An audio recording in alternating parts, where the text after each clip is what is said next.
Good evening from PLUGHITZ Studios in Largo, Florida. I'm Scott. I'm Avram. And we are here with episode 520 of F5 Live, Refreshing Technology for Sunday, February 10th, 2019. This show is a proud part of the Tech Podcast Network. If it's tech, it's here. This week, Sprint wants AT&T to tell the truth, Microsoft wants everybody to use Xbox Live, and Disney wants to show you other people's content.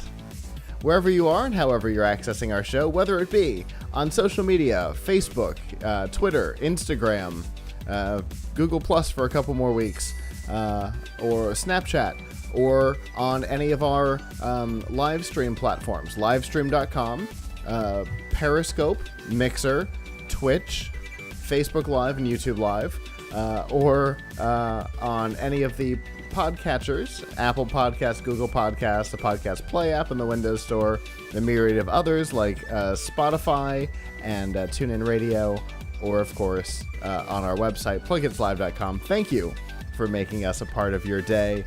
Like I said, this here is F5 Live, the flagship show in the PLUGHITZ Live family of content. There are two ways that you can join us. The first is on any of those syndication platforms that I mentioned. You can go to PLUGHITZlive.com/subscribe and see all of the ways that you can listen or watch the show. But you can also join us live on Sunday nights at 9 p.m. Eastern by going to f5live.tv/join us. And there you can chat with us in the studio during the show, which we always love. Give us your feedback on the topics as we talk about them. And if you have insight into the topics, we will include you on the show. The best way to do that is on Mixer, on Twitch, or on YouTube Live. Those are the chat rooms I can see right now. So if you're watching live, definitely jump on one of those platforms and talk to us during the show, which we always appreciate. So I think that's the spiel. Avram, how are you doing this evening? Good. Did you have a good weekend last weekend? Since we had it off. Yeah, it was fine. You know, spent some quality time with my family, which is always the most important thing. Yeah. So that was pretty much my weekend. This weekend too, we took my son to the movies. Nice. See the Lego movie. It's the first time we've actually taken him to the movies in his life. I mean, he went to, well, it's in his life, but he was a really little baby. We took the movies, but other than that, it's the first time we've taken movies. Really sat through a whole movie, so that was cool. And did he like the movie? Yeah, we took him to see the new Lego movie. He really wanted to see it, so if he didn't like it, we would have had problems. I had a feeling he was going to like that one. Did you enjoy it? Oh yeah, it was good. It was good. I've heard that it's right up there with the first one.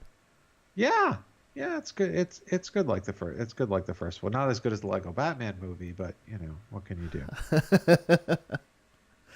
Well, my weekend's been a little different. I've been producing content this weekend. A lot of it. I've done some unboxings. If you guys follow us on YouTube, you'll find a lot of new unboxings. There's been a whole bunch of stuff from Monster. If you're watching us, you can see me looking off the screen because there's a whole stack of products here in the studio from those unboxings I did, and those have been published I think this weekend. And then I just filmed one right before Avram and I got on the call. It's for an Edifier speaker, like desktop speakers, and I've always been a big fan of Edifier, so I cannot wait to test these things out because they look really cool. They've got one little oddity to them. They come with you remember how like 6 or 7 years ago, a lot of PC speakers came with a little like control puck that you could like change the volume and stuff without having to reach over to the speakers? Yep. Well, this has that, but it's wireless, and it looks like it's done with infrared, which is bizarre to me. Because that means that the speaker has to be in line of the puck, which for my setup, it definitely wouldn't be. So that's unfortunate. It's the only way you can change the source from what I can tell. You can't do it on the speaker, so that's a little odd. Anyway, that review and a number of others, some stuff from My Charge and stuff will be going up this week too, so this week or next week. So that's mostly been my week. I've also been fighting a headache, so if I zone out for a moment at any point this evening, that is probably why. So it is what it is. It's better to do it during the weekend than when I'm on the clock for a client. So it oh well. Anyway, with that, let's get into some news.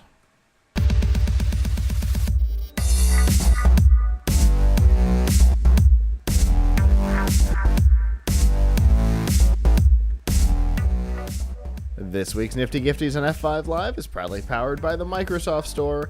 Whether you're looking for Office, a Surface laptop, a Surface Book, an Xbox, either S or X, or a myriad of other products from all of their partners, HP, Lenovo, Samsung, all available now. There's a number of deals going on as there always are. PCs on sale, Xboxes coming with extra games. You can save on the Fallout 76 bundle. You can save $100 and get an extra free game. And there's a whole lot more. And all of those deals are available by going to f5live.tv/Microsoft. Speaking of deals over there, I know Satya Nadella recently announced that the focus of Cortana was going to change, but the Cortana-powered Harman Kardon Invoke is $49 right now. So, yeah, well, and it's a great Bluetooth speaker for so, $50. It's a great Bluetooth speaker, and the Cortana stuff, just the ability to change the volume by voice for $50. It's an amazing speaker. Anyway, yeah, I mean that's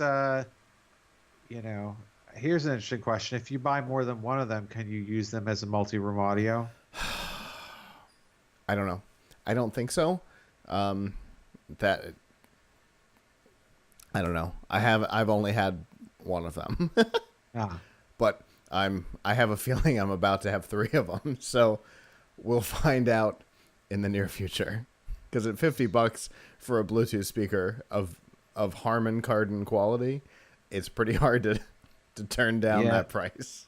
So yeah, Microsoft is really exiting Cortana in a big way, in a disappointing way, but it is what it is. I think we all know that that's their game lately. Anyway, let's talk about the future instead of the past. Let's talk about 5G and compare it to the past. How's that sound?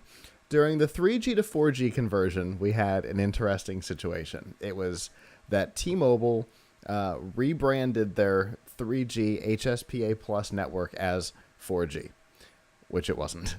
And the industry got mad. Some of the industry got mad.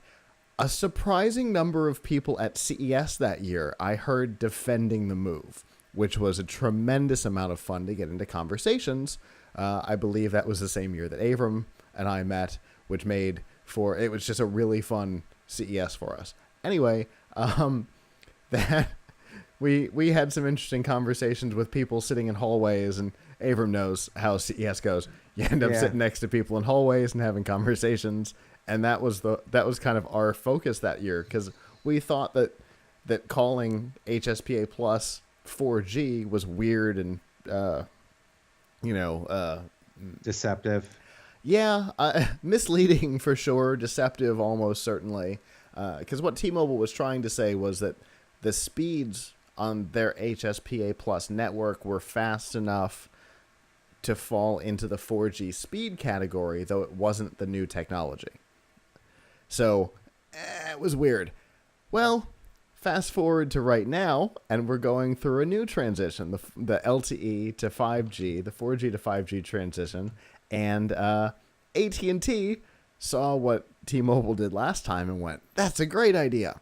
And so they have actually rebranded their LTE advanced network as 5GE, the E standing for evolution, which I suppose is a little less deceptive on a scale of 1 to 10. Maybe this is an 8 instead of a 9 because it's the evolution to 5G. I mean, if you were to argue it in court, maybe you could get away with that. But AT&T is going to have that opportunity to argue that in court because Sprint has sued them over deceptive practices and false advertising, claiming, seemingly rightly so, that by claiming that they have a 5G network and that they are that much further ahead of the other three, that it would put the other three at a disadvantage and could even significantly harm the potential merger between Sprint and T-Mobile coming up. Which all sounds pretty reasonable to me. Yeah, I guess the question is, what industry standard do they have to meet to be actually considered 5G? Uh-huh. Right? Yeah. Like, can they get away with the claim that the speeds are equivalent? Which, by the way, they're not. LTE Advanced maxes out far below what 5G mins at. So, yeah, but for sure it's deceptive, and for sure they're trying to make people feel they're providing the E gives them plausible deniability. Basically, we didn't mean for you to get, if you think this was really 5G, that's your fault, that's totally how I feel like they're going to play it. And I feel like there's a good chance they could win in court because, it is, I think there's a good chance that they could win in court, but I'm no lawyer, but I do think it's kind of deceptive. So, yeah, I mean, I think it would be wise for them. I think it would be nice for the industry if they would not use that type of terminology. Mm-hmm. It waters it down because then are the competitors going to do that next? Right. So with T-Mobile, they never did. The last time nobody else did it, it was just T-Mo.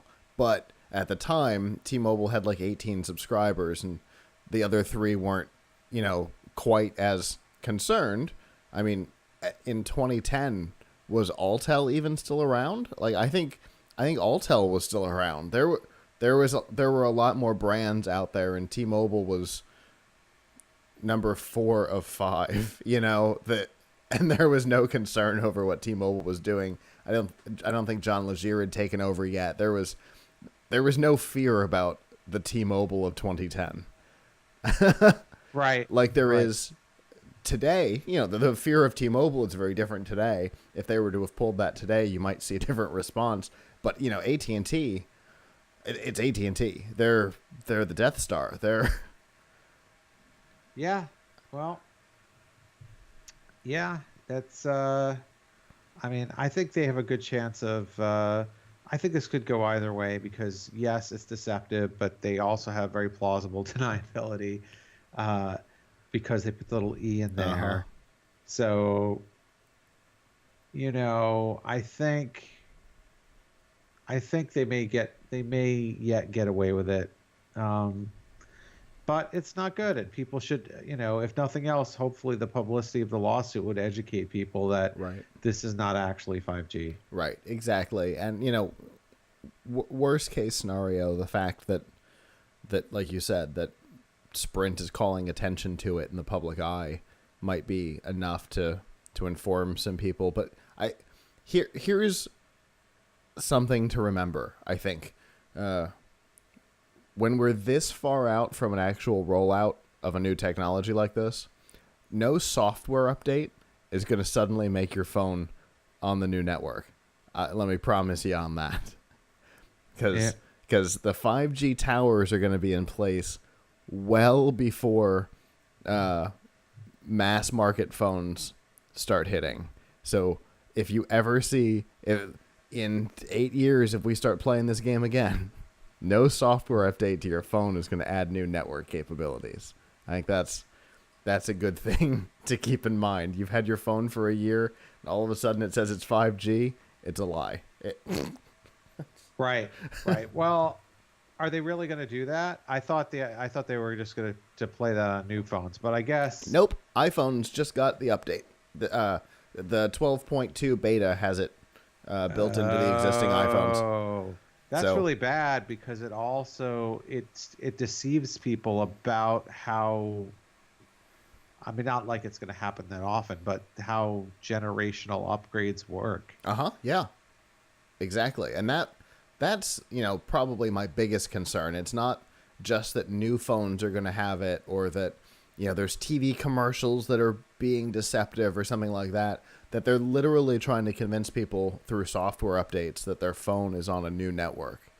That is so wrong.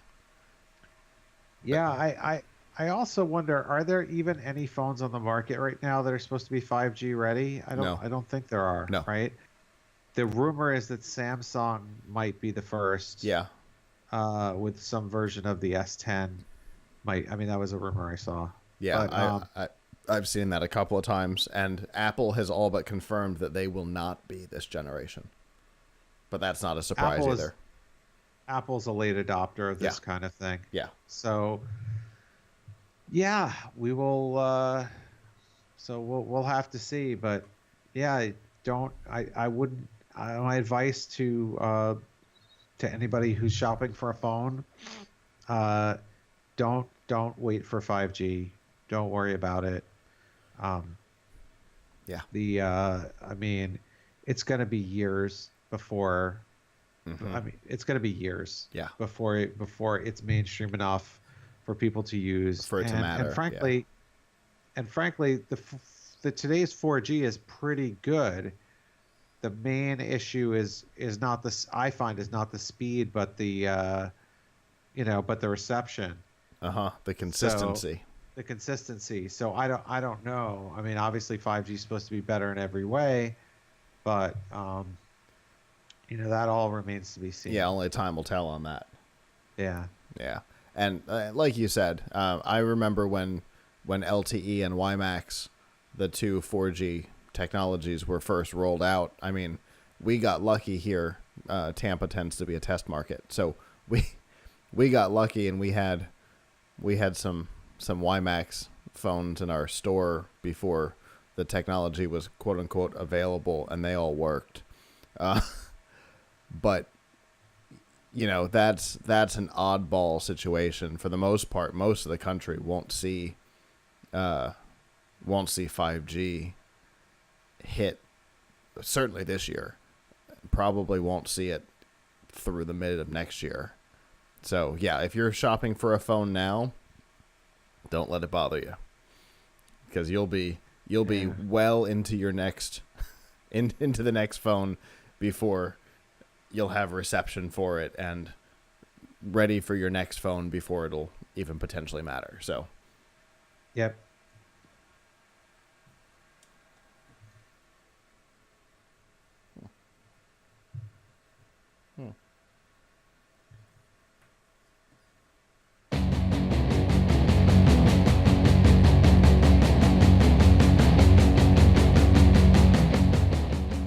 This week's Piltch Point with Avram Piltch is proudly powered by Newegg. Whether you're buying a new computer, building a new computer, or upgrading an existing one, Newegg has all of the parts to make that possible. Whether you're looking for great deals on RAM, hard drives, SSDs, monitors, cases, all of that are available through Newegg, and they do daily deals. And one of those daily deals right now, if you're building a NAS drive or something like that, they've got a Western Digital 10 gig drive for $375, which is a crazy price for something like that. They've also got some high-speed RAM, 16 gig for $85.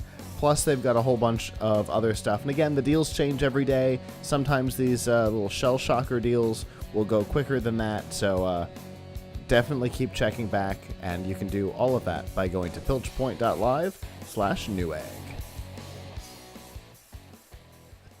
10 gig drive, huh? That's crazy. Anyway, that's not what we're going to do. We're going to go the other way. Let's talk small things, Avram. Yes. So, if you've been listening to this to our show for a while, you know one of my hobbies, one of my obsessions, the last few year or so has been trying to build stuff with Raspberry Pi, and so here I have one. It's Raspberry Pi 0W, but I wanted to talk a little bit about. I got the opportunity to interview Evan Upton, who is the founder of Raspberry Pi. Invented the first, worked with the team, invented the first one, and also is currently he's the CEO of Raspberry Pi Limited, which actually develops the Pis. And which is owned by the Pi Foundation, which is the overarching brand that makes Raspberry Pi. Anyway, I had a chance to talk to him a couple of weeks ago and got some really great information about where this has been and where it's going. So, one thing that's really interesting, did you know the first Raspberry Pi came out in 2012, 7 years ago, and originally the original plan was that the Raspberry Pi group, they only wanted to make 1,000 of them, and their only goal in developing the Raspberry Pi was to increase computer science applications to Cambridge University. Wow. That's it. They had been receiving like 650 applications a year, and then it dropped to like 200 something. And so Eben and his team decided, hey, if we get more hackable computers into the hands of young people, then we'll be able to increase the amount of applications at Cambridge. Wow. Because all of this company is based in England. So anyway, what an interesting origin story. So that was their origin story, and then they found out, because there were just so many people who were interested in it, that they could no way make them just manufacture themselves. They kind of outsourced the manufacturing of it, and I guess the rest is history, sort of. Yeah. One thing that's really interesting to know also is when they were first designing it, they had no idea that this was going to become so popular with the maker community. So there have been almost 25 million Raspberry Pis sold as of now, and the making it one of the most popular computers of all time. So, I mean, depending on how you measure, I guess, a computer. Yeah. But yeah. It's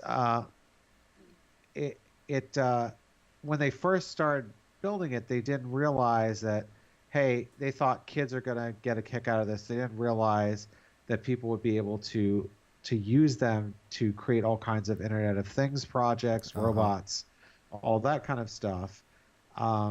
But Evan went to a maker fair in New York, and he saw all kinds of people doing crazy stuff, and then he realized like how important that was. And you see that one of the things that really makes Raspberry Pi such a cool thing to use is the set of 40 pins. Yeah. So you can see here, this one I had to solder them onto the Pi Zero, but regular Raspberry Pis come with them on, and you use these. These are GPIO pins, general purpose input output pins, and you can use them to control lights, to control motors, to control, to take input from sensors, to do all kinds of stuff that you can't do with your regular PC. So you take one of these, the Pi Zero, you can get it for $5, or the full Raspberry Pi that's much more powerful for $35 or so. And you can build something of really great, great power and performance. You know, behind me in the corner, I have the RetroPie system that I built. Mm-hmm. They use a full Raspberry Pi, and that can play all kinds of arcade games. So obviously, this is a great thing to get into, but they had no idea it was going to be used by makers like that. Um, it's all they continue to target $35 as the maximum price for Raspberry Pi. And at one time, apparently, Upton was working on the Raspberry Pi 2. We're now up to the third. We're now on the third generation of Raspberry Pi. For those not keeping track, and he was working on the second gen, and he met Eric Schmidt from Google, and showed it to him. And he said, "Here's this Raspberry Pi 2 I'm working on, and it's going to cost more money." And apparently Schmidt said, "You're an idiot. You have to make it. People want cheaper stuff." And he went back to went back home, and went back to the drawing board, and figured out a way to make the Raspberry 2 cost only $35. Wow. So it's, and they're very parsimonious with that $35. One of the things that I asked Upton when I had a chance was, how come there's no power switch? There's no power switch on any of these Raspberry Pis. Mm-hmm. You want to turn it on, you want to turn it on, plug in your micro USB. You want to turn it off, you should probably shut down the operating system, but then unplug the USB. He said that that's a feature that maybe 10% of people would use, and for 10% of people using it, that's not enough. And for a lot of people, when they're building their own stuff, they can make their own on-off button, because you can attach a button to any of the pins here, and then you can program it to do on-off through that. So, fair enough. So that's how a lot of people are building things with it. Speaking of building things with it, about half of the people who buy it now, the customers, are industrial. Their companies building the Pi into something else. So that and that is one reason why you'll notice if you go to the raspberrypi.org site, they are still selling the Raspberry and manufacturing the Raspberry Pi 1 and 2, even though they're way out of date. And unless you have some really urgent need to use one as a drop-in replacement for one you had, I wouldn't recommend buying an old one. But they're still selling them, and actually not for any. I don't think for any cheaper either. But they don't like to end of life products. They said there's a lot of people who, really depend on stuff being available. So even when the next generation Raspberry Pi 4 comes out, you'll still be able to get your 3 and your 2 and your 1. And speaking about the 4, everyone is really looking forward to what the next generation of Raspberry Pi is. I certainly am. And so I have an article up on Tom's Hardware right now where we talk about all of the things that we know about the Raspberry Pi 4. Unfortunately, it seems like it's not going to be coming out this year, and Upton and his team are still making decisions about it. So I think he was very open with me about what their thinking is, but they haven't really finalized on anything. So he does believe that it will be, they have to do a die shrink. Right now, all Raspberry Pis have been 40 nanometer. They have to go down to maybe 28 nanometer or less, but higher than 7 nanometer, because apparently 7 nanometer they can't get the type of voltage handling that they want, inexpensively at 7 nanometer. It will not. They are really determined to keep the price the same, and they're really determined to keep the size the same or smaller. They don't want it to get bigger. And he's pretty happy with the mix of ports that the full Raspberry Pi has. But we did talk about what he thinks of USB Type-C, which is something I'd like to see on the Raspberry Pi. And he's a little less bullish on it than I am. He said it would be good to have, possibly because it enables more power delivery, but he doesn't think that the Type-C plug is as rugged as is as durable as micro USB, which is something I hadn't heard before. That's an interesting thought. That's something I had not heard before from anybody.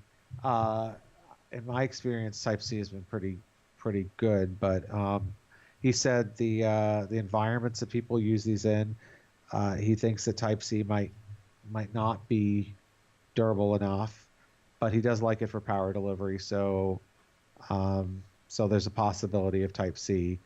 The other thing is, for sure, what they're going for is more RAM, faster processor, and faster I/O, which are all significant issues that are lacking right now, right?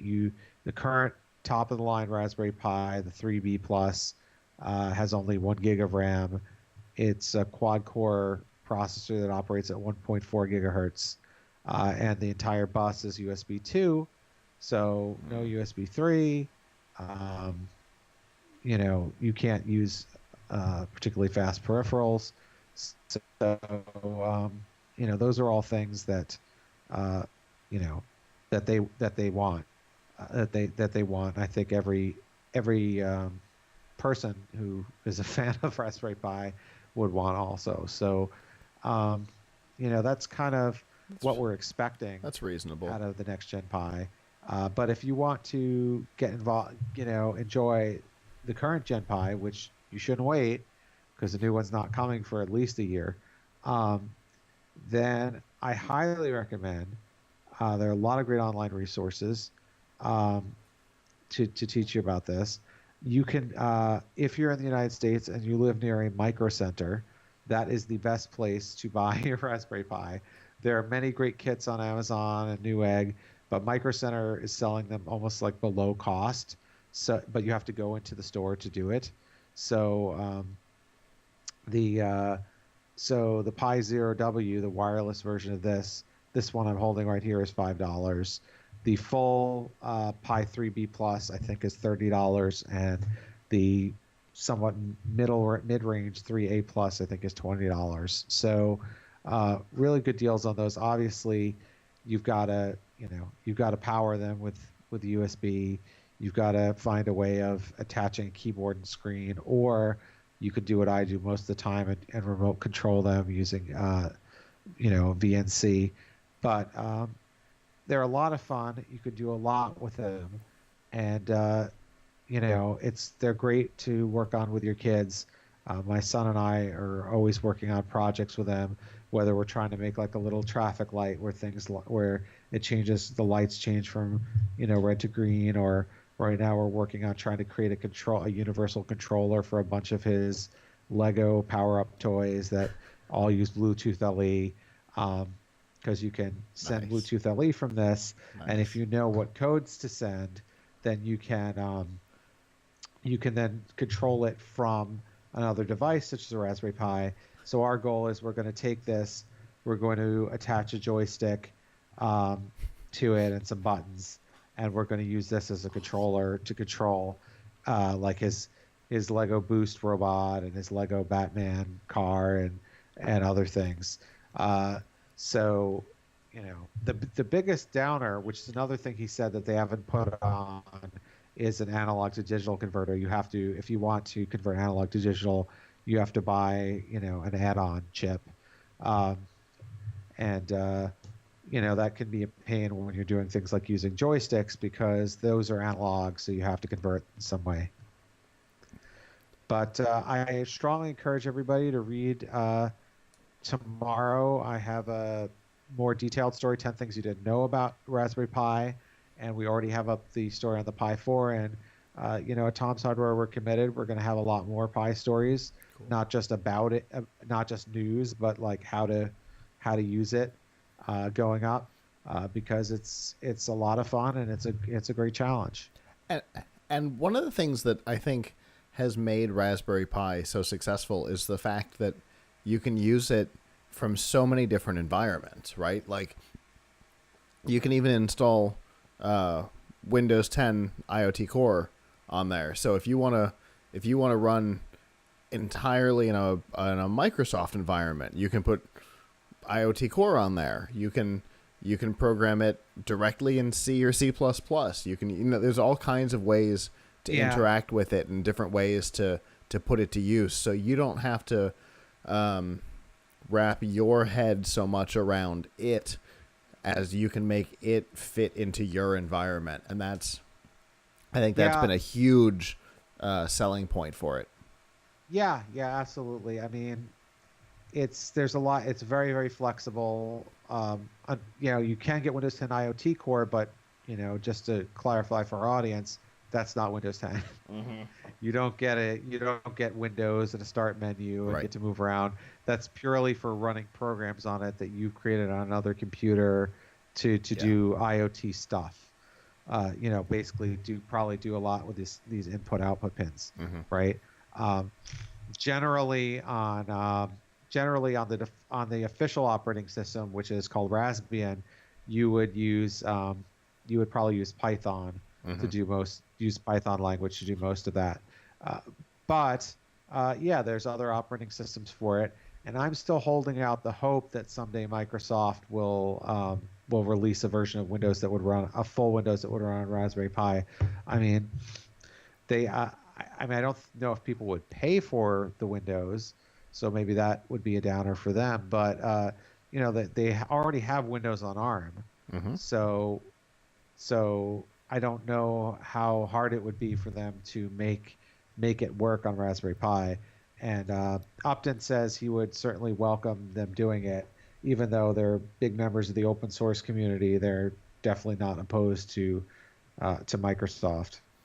Well, Microsoft is officially the largest contributor to the open source community, so it would be weird for them to be opposed to it at this point. Yeah. But there's some Linux geeks out there who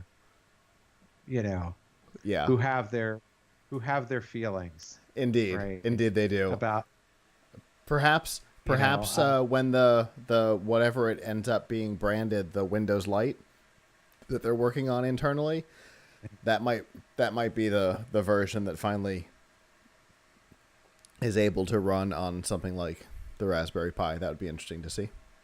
But it's a cool platform. I've got a couple of them around here myself. I'm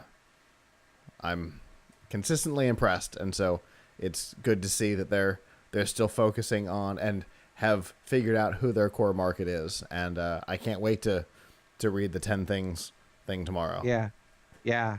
It's really cool. I was really excited to be able to talk to Upton, because he's a real hero in this industry. He invented this thing, and he's still running it for the most part. So it's great. And their goal was was not to just start a profitable business. Their goal was Raspberry Pi Foundation is a nonprofit. Their goal was to make something for the world, and originally it was for kids, but now it's for everyone. For sure. And there have been so many interesting things that have been built care of the Raspberry Pi, so they've obviously done a good job with it. And so you said that the 10 things we'll be able to see tomorrow? Yes, tomorrow morning. Fantastic. Well, I can't wait for that, and I can't wait to see what you have for us next time.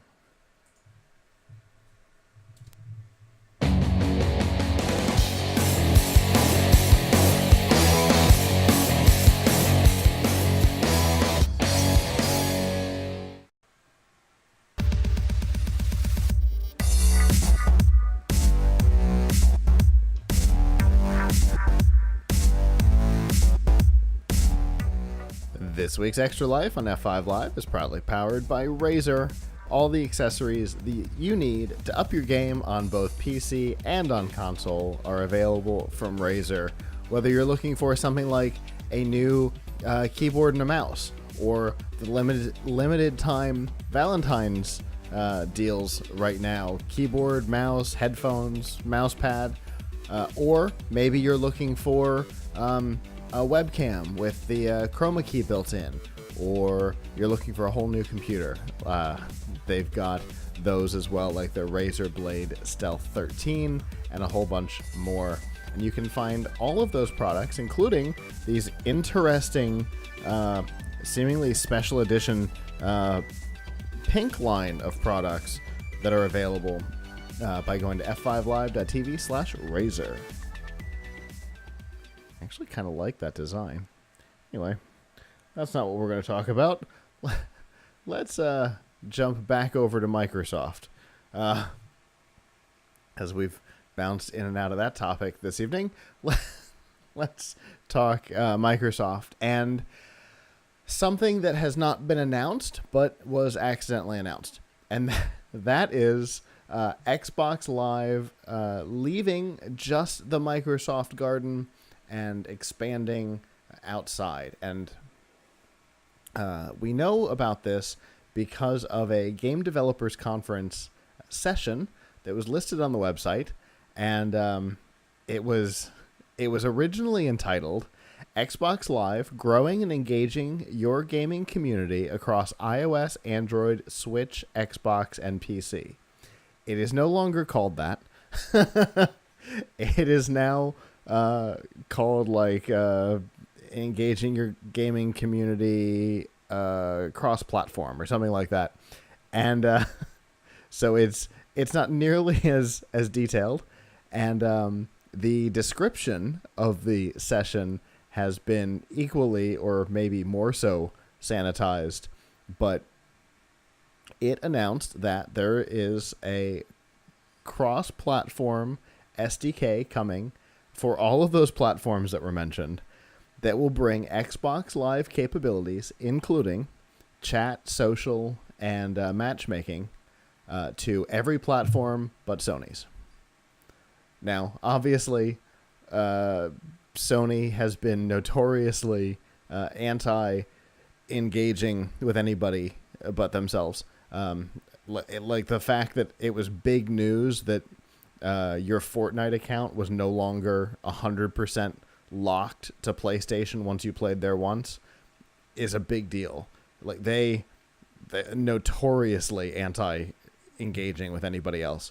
But effectively, as of, my guess is GDC, which is March or April, we'll have the ability as developers to include Xbox Live capabilities in games off of Xbox, which I think is a pretty cool capability.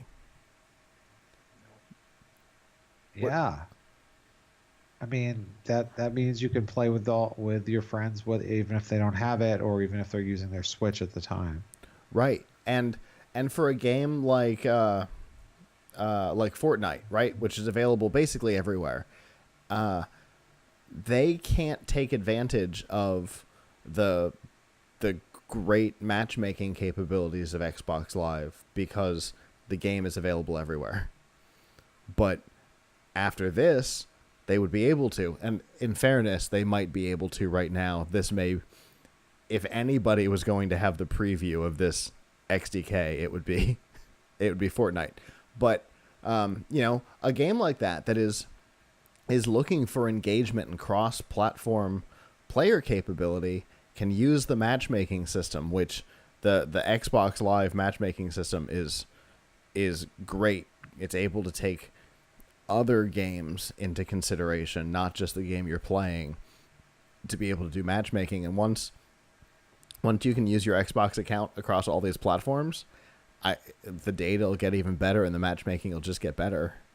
Plus, I mean, all the social capabilities of Xbox, the chat, both text and voice in and out of game, and all that stuff is really a great capability that now developers don't have to worry about building their own version of. Yeah, very true. Very true. So yeah, I mean, it's definitely a big plus, and this sort of in line with Microsoft's philosophy of we're going to play on all the platforms. Yeah. We don't have to own the platform. I mean, we don't have to have, to just get people into our platform. Right. The walls have come down around the garden. the Steve Ballmer days of we've already finished the iOS version of Office, but we won't release it because we don't have a Windows 8 version yet. Those days are long behind us. But it does sort of beg a question, which is this good business for Microsoft? Like, it seems on the face of it to be good business, but if over the long haul their platforms don't have a lot of value, don't have as much value, is that still good for them?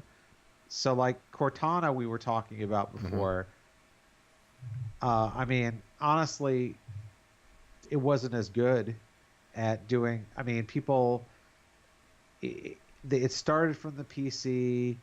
Alexa and Google Assistant sort of started from the speaker, and the Google Assistant, I guess, from the phone to an extent, right? And so, in fairness, it was never Cortana as functional as those. In fairness, Cortana started on the phone, but not in a place that mattered.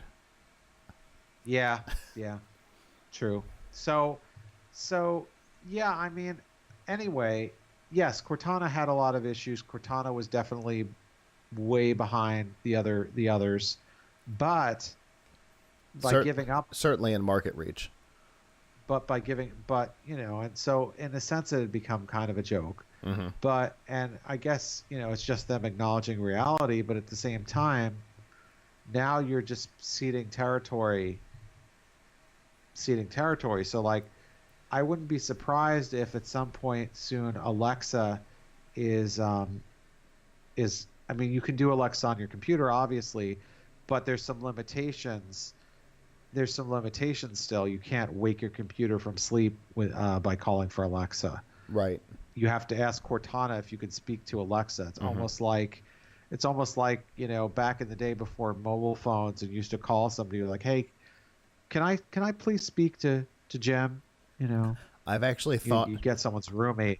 I've actually thought of it more like using Cortana as a switchboard operator. I feel like Cortana, like, nobody ever calls me. No one ever wants to talk to me. They just call me for my roommate, Alexa. But so I think at some point they're going to give it up even on that, and let at least Alexa have the hooks into the operating system. I'd like to see them make that kind of universally available as an SDK, so that Google could do it also, and maybe another company could think too. But I mean, you see other companies. I agree on that. You see other companies stick with things that have been less successful than Cortana. Apple hasn't given up on the HomePod. Hasn't given up on Siri. Right. They haven't given up on Samsung. Still hasn't given up on Bixby. Indeed. Right? I mean, if someone should have given up, it should have been them giving up on Bixby. How Microsoft and Samsung, who are obviously good friends at this point, because Microsoft sells the Galaxy S9 and Note S9 in their Microsoft stores.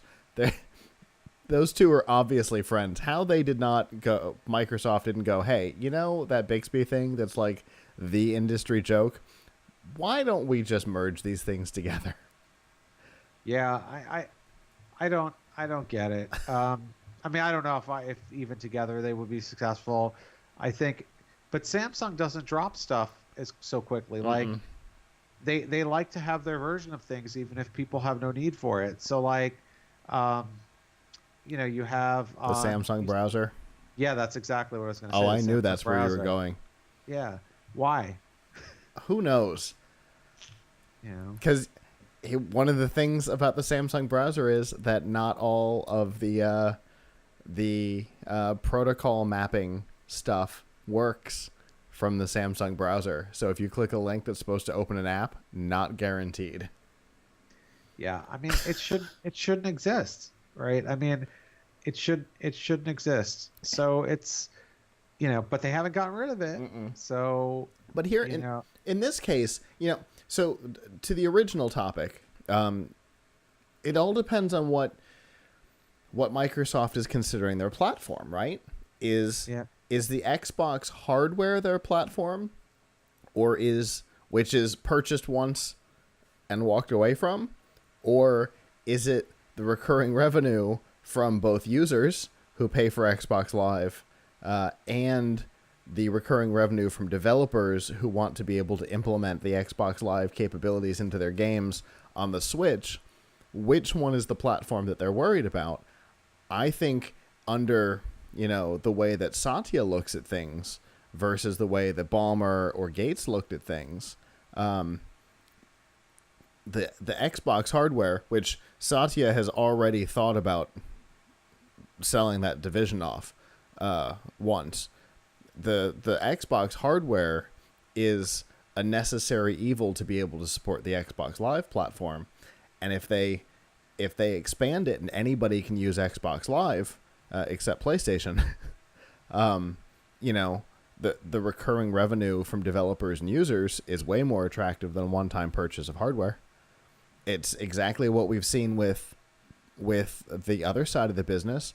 Is Windows where they're focusing? No, Azure is, because it's recurring revenue from developers, and half the apps that people are using today. If you look at the stats on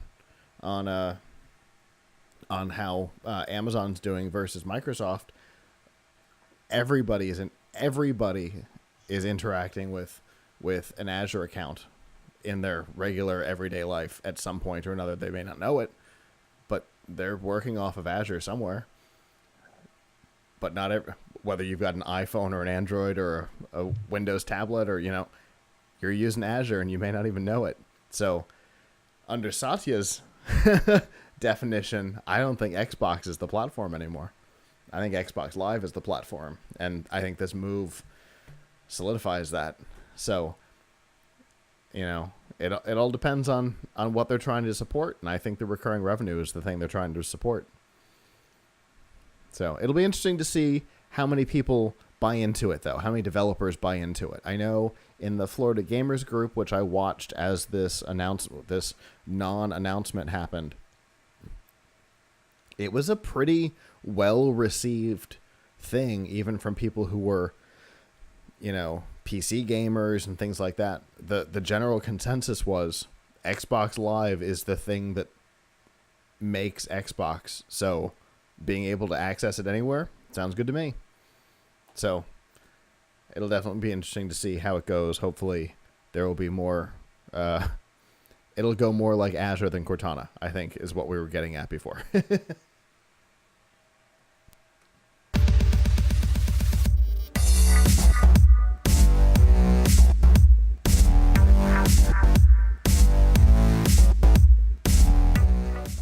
This week's news from the tubes on F5 Live is proudly powered by RiffTrax. Make fun of movies or let the professionals do it for you.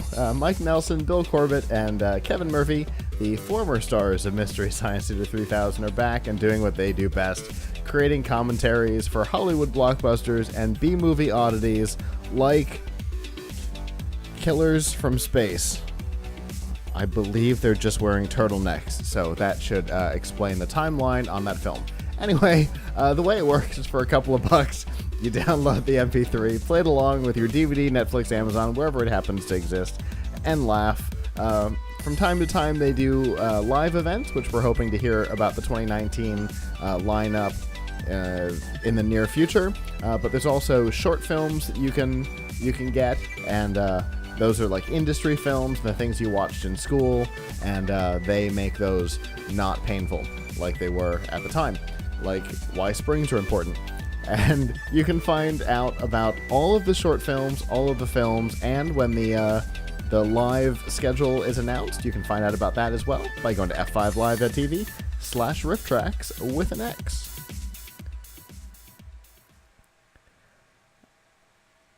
Okay. We've talked about it a lot over the last year and a half, 2 years. Cryptocurrency has definitely captivated much of the internet. Whether you are into it or not, the idea of cryptocurrency has certainly been intriguing to a lot of people. Some people look at it as, a decentralization of banking, and that's great. And then there's people who look at it like stocks and annuities, which is fine as well. And so there's been a lot of people who've been really interested in cryptocurrency. And Avram and I have, at every turn, tried to remind people that there are downfalls. We've seen some of these exchanges get hacked with heists of unbelievable values. And once the coins are gone, they're gone. It's not like these are banks that are, FDIC insured. These are once the coins are in somebody else's wallet, they're in somebody else's wallet. We have a new interesting problem that came up from a Canadian cryptocurrency exchange, which I cannot. Quadriga CX, I think is how you might pronounce it. Yeah. It's a new and interesting dilemma. Now, we might need to talk about the back end of how some of this stuff works. You have a wallet. Think of it like your actual wallet. And you put money in it. And you can keep, just like your physical wallet, you can either, keep it at home, lock it in a safe, where unless somebody breaks into your home, that money is protected, or you can carry it in your pocket out in the wild, and somebody picks your pocket, and your money's gone, and there's nothing you can do about it. Once it's gone, it's gone. It's not like a credit card, right? So when you want to transfer money from one place to another, it does not matter what those two places are. When you want to transfer currency from one place to another, it goes from one wallet to another. Plain and simple. Obviously, because all of this is cryptocurrency, it's all about security.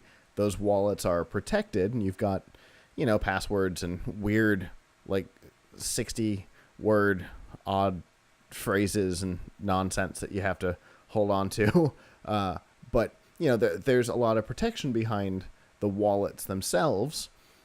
And so that's where our problem comes in this week. The CEO of Quadriga CX died unexpectedly at the age of 30. And he took with him the password for the wallet where clients' money was being held, which is obviously a problem.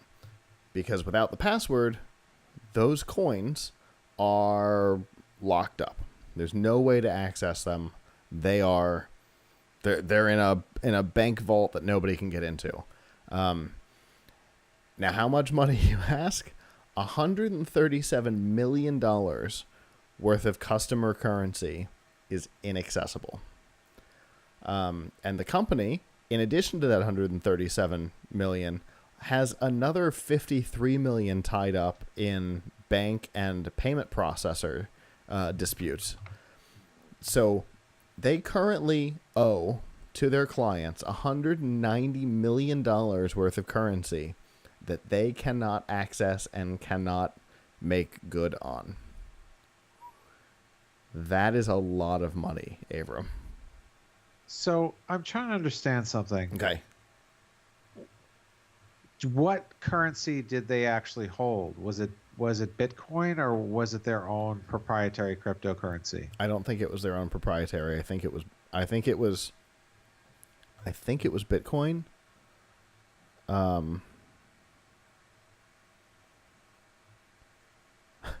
Oh, there's some interesting follow-up on this that I will get into in a little bit. It looks like Ethereum was something that was $1 million of Ethereum. So, well, the company's website is gone, which makes it more interesting. I noticed that they have a message there saying like that they're looking for creditor or for creditor protection. Yes, they have actually filed for bankruptcy, because of the $190 million that they cannot pay back to their customers. And as of right now, a judge has issued a 30-day stay on any. Nobody can file a suit against them while they try to deal with this, and after that 30 days, then people can sue. But obviously, if they're out of money, you're not going to recover from the lawsuit. But it's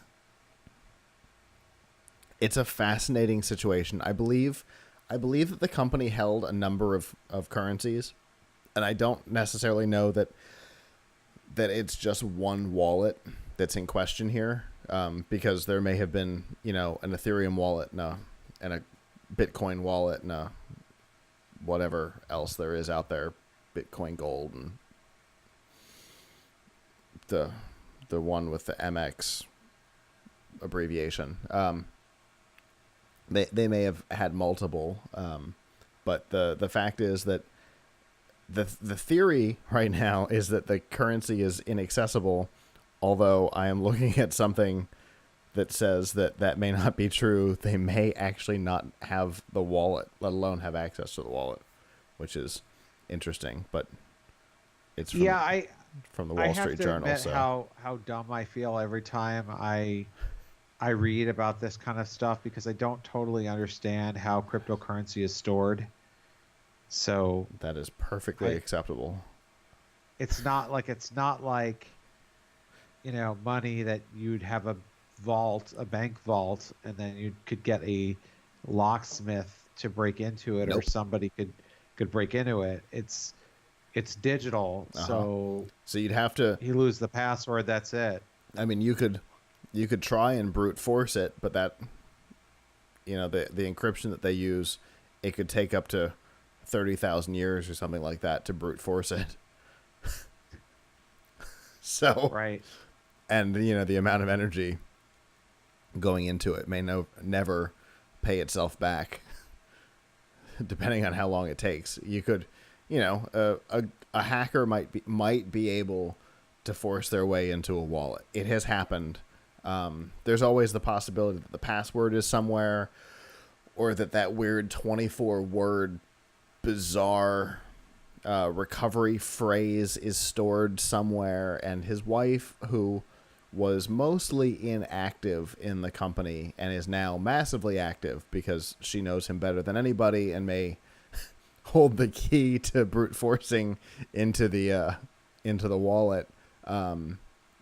She may stumble upon something on his personal laptop, or you never know where something might pop up, which is the reason why they asked for $30 to hope that they could force their way into the wallet. But if this report from the Wall Street Journal is correct, that they actually don't have the wallet at all, that's not better. How could they not have it? Maybe he had it on a flash drive. Maybe it's hidden somewhere. Who knows? I didn't read that headline.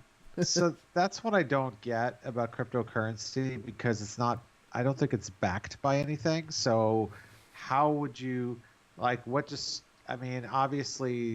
there's the, I don't know.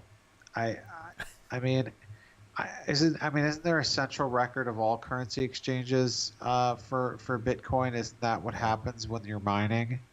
Aren't you processing all of them? So there's no central. There's distributed, which is actually what the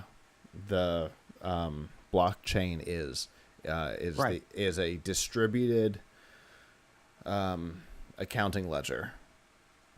Right. So doesn't that mean everywhere it's distributed, they have the whole accounting ledger somehow?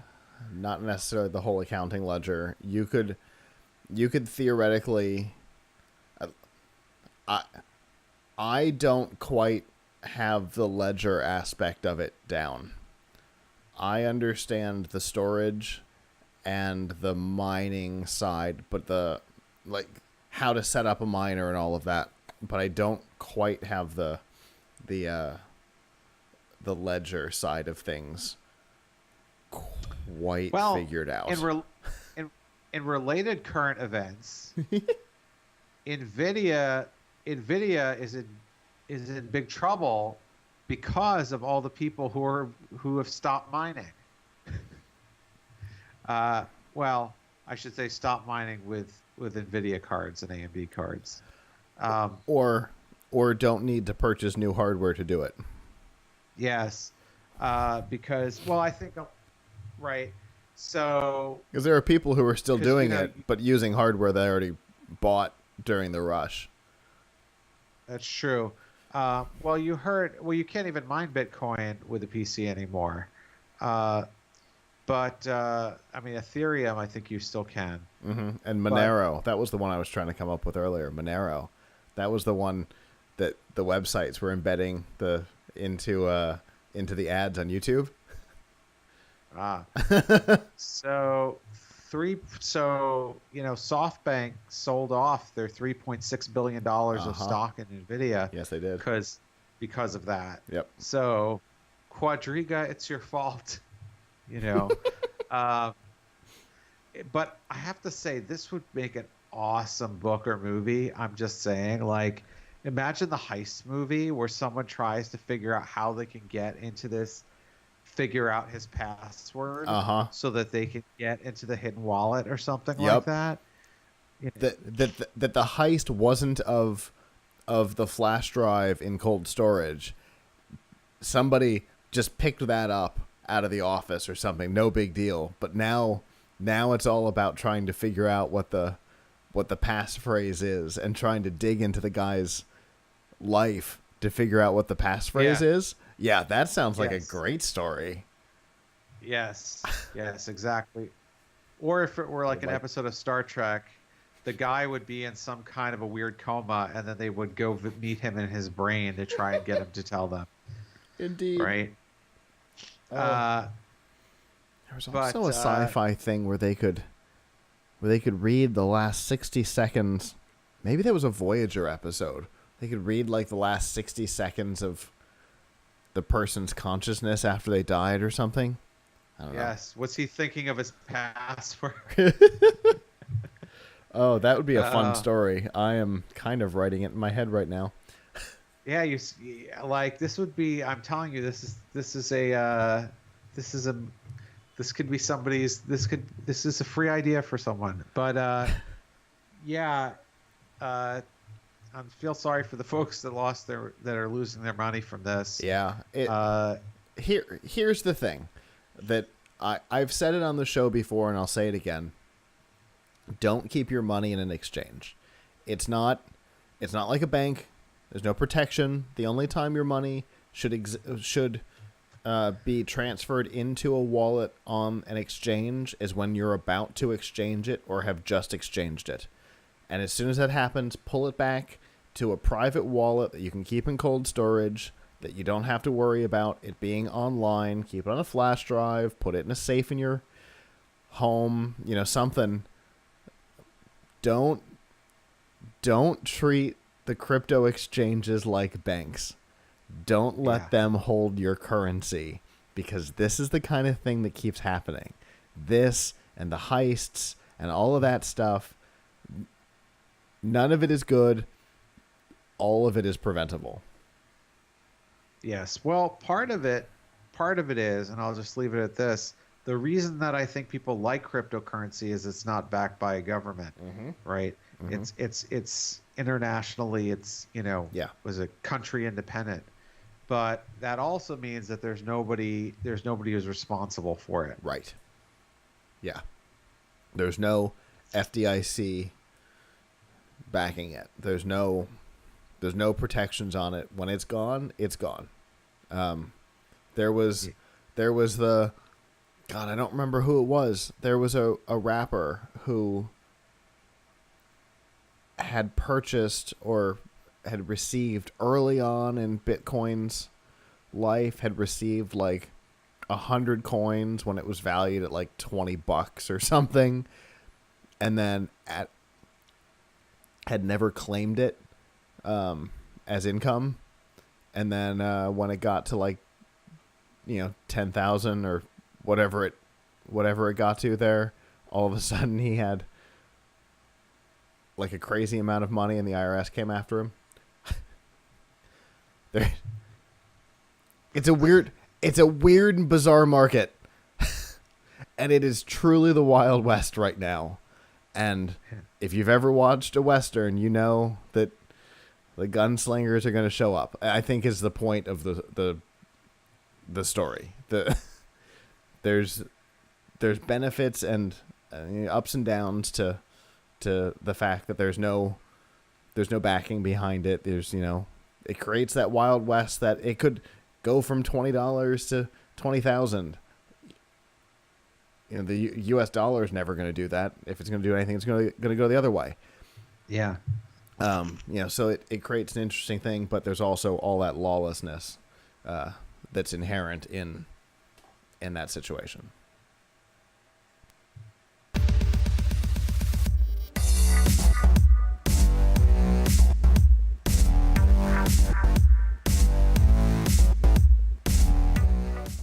This week's DRM not included in F5 Live is proudly powered by Amazon Prime.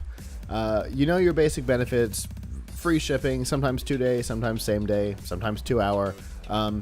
But there are some other things that you may not know about. There's Prime Music, which is several million tracks that you can stream for free.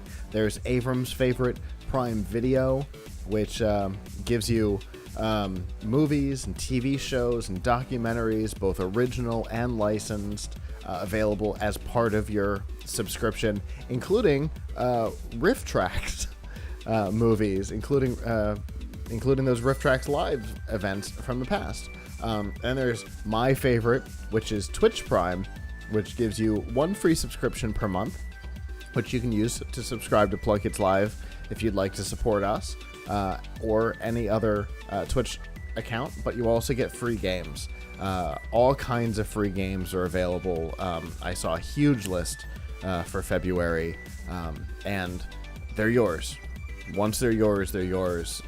Play them and enjoy them, and I have enjoyed a number of them myself. So, and then on top of the games, there's also in-game items that you can get that are exclusive to Twitch Prime subscribers as well. And there's a whole bunch of other features. If you're already a Prime subscriber, we have links to make it easy for you to find all of these cool capabilities. And if you're not a subscriber, we've actually got a 30-day free trial for you. And all of that can be found at f5live.tv/prime. All right.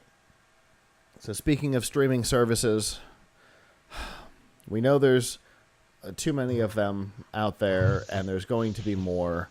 And one of those more that Avram and I have discussed a number of times is Disney's new service, which until now has been kind of nebulous. At one point, there was talk that there would be as many as 3 independent services, one for Disney proper, one for Marvel, one for Lucasfilms. Disney wised up on that and narrowed their focus down to a single service that would serve all Disney content. And during their quarterly earnings call, we found out some information, interestingly, from Bob Iger, the CEO of Disney, who let us know that the service is called Disney Plus. And that's an interesting, seemingly callback to Hulu Plus, which is a brand that Hulu did away with when they got rid of their free subscription and they got rid of the word plus off of it, which Disney officially now owns 60% of, which we'll get to in a second. And that it will, in addition to the things that we expect, all of the Disney properties, Disney proper, Pixar, Marvel, Lucasfilm, and more, we can also expect to see licensed content on the platform. So, stuff that's not produced by Disney, which officially puts it in direct competition with itself, Hulu, which is so strange to me. It kind of brings us back to that idea, Avram, that we've talked about over the last couple of years, that I'm not certain that any of these companies know that they own any part of Hulu. Yeah, I think they don't like it that much because they don't wholly own it. Uh-huh. So I think that's an issue. But Disney's the majority stakeholder now after the merger with 20th Century Fox completing. They officially own 60% of it. They are the majority shareholder. It's important to remember that sometimes a company will have more than one, you know, competitive brand, so to speak. Sure. I mean, it'll be interesting to see if they do anything that sort of positions it against Hulu. Like, yes, there's a lot of content out there. So I think the question is, when you say non-Disney content, is it going to be all the content that Hulu has? Is it going to be different content than Hulu? Right. I would suspect that it's not going to be exactly Hulu. Right. Yeah. I suspect that that the service will be more Netflixy than Hulu, in that it'll be more homegrown content and more grand content versus Hulu, which definitely focuses on current television. Like, that's their bread and butter. Hulu knows who they are. They have the episode of whatever show you were excited about from last night is already available on Hulu today. 5 a.m. this morning, it was available for you. Hulu pretty much knows who they are. And they work with the big three and with Turner. So, ABC, NBC, and Fox. CBS is not involved in it in any way because they've got their own all access, and then Turner owns 10%. So, but not everything from those networks is guaranteed to be on Hulu, because the Blacklist, for example, on NBC, who owns 30%, they do not appear on Hulu at all. One of the few NBC shows, actually, that is that way. They don't appear on Hulu at all. You have to watch that on NBC.com or the NBC app, which is interesting. What I'm hoping, I guess, with Disney running both of these, is that we won't see the ABC offerings on Hulu be diminished.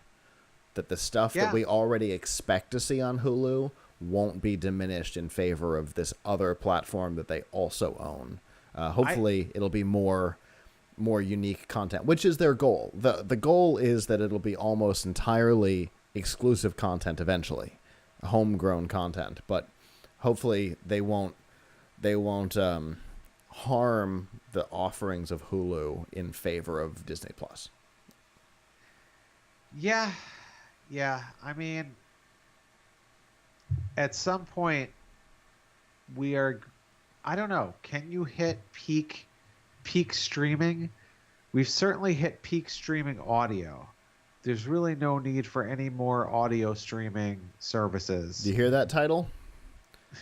I think everyone heard that. I think everyone knows that. But on the other hand, it's not like there's a lot of exclusive audio content that people really want, whereas there is a lot of exclusive video content that people want. So, sure. I subscribed to CBS All Access for a while just so I could watch Star Trek Discovery. Mm-hmm. Now I'm kind of biding my time till it's like almost the end of the season. Then I'll resubscribe, binge watch it, and unsubscribe again. So I've got a little bit of a trick for that, but I'm not gonna say it on the air.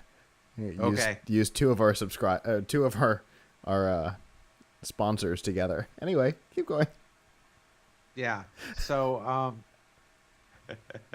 so it's crazy how many different services there are. So there's going to be Disney. So if you want Star Trek, you need CBS. If you want Star Wars, you're gonna need Disney Plus. Yep. If you want I don't know exactly what we would say. If you want is the Netflix show. If you want the Netflix show, Black.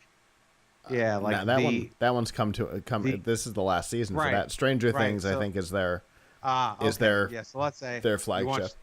If you want Stranger Things, Mm-hmm. then you have to have Netflix. If you want Handmaid's Tale, you need Hulu. Hulu, yeah.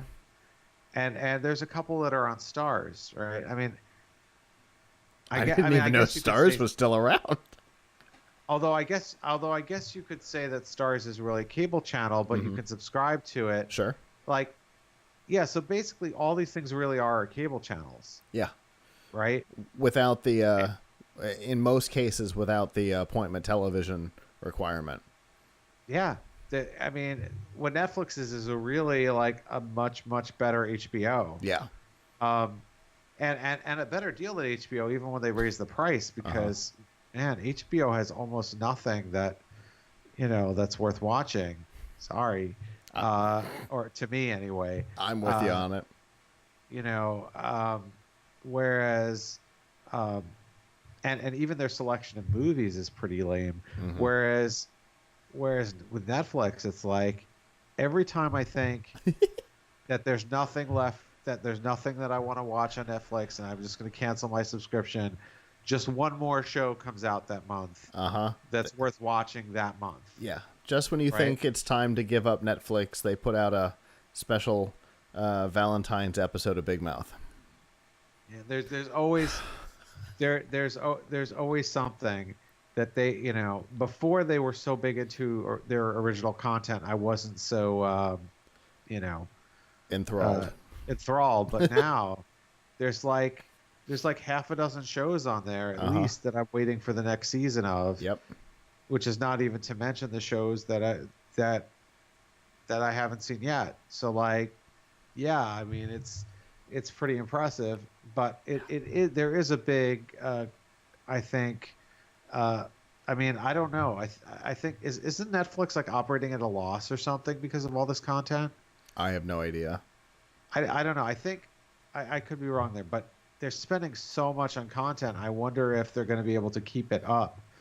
Yeah.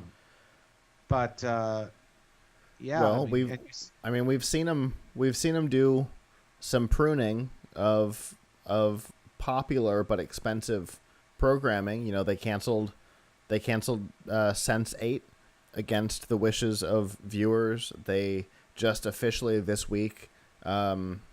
Word came out the Travelers won't be coming back for another season.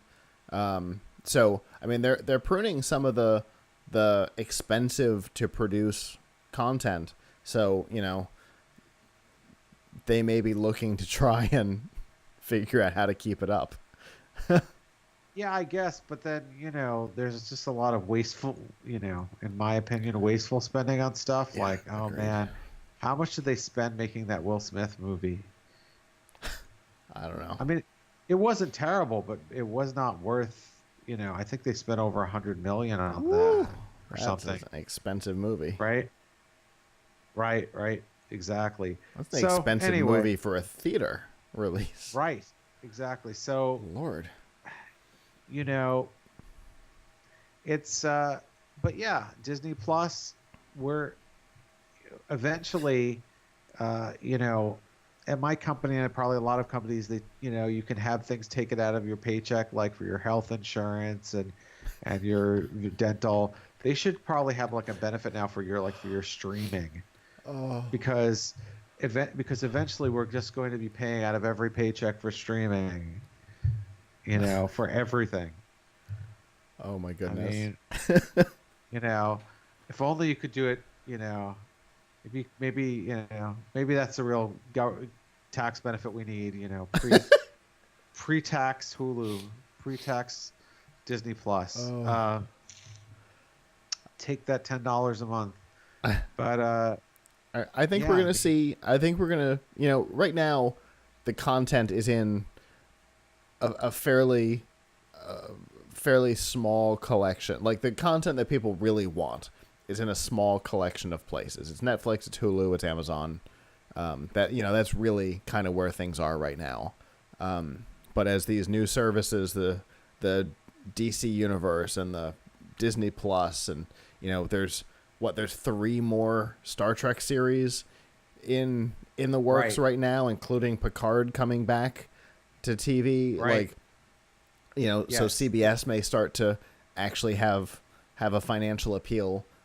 Yes. There's, you're going to have to start making choices on what service, and it'll be interesting to see how that goes. A better choice might just be not to have cable. Yeah, for sure. Yeah.